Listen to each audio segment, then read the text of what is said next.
Alright everyone, time for an update on the Camaro.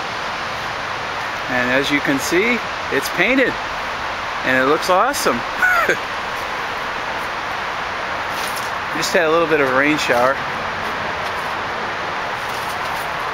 Yeah, we're going to have to repaint the firewall, but I can live with that.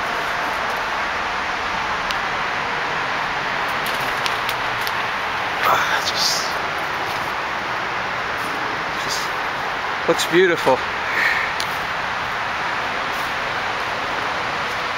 So pretty soon, hoping next week, I'll be able to have a day off and help the guys get the subframe in.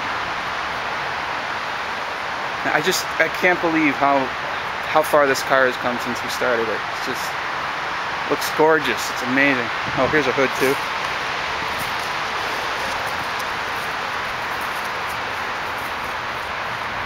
So way to go, Bob and Brent, for just doing a great job on this. Alright, stay tuned guys.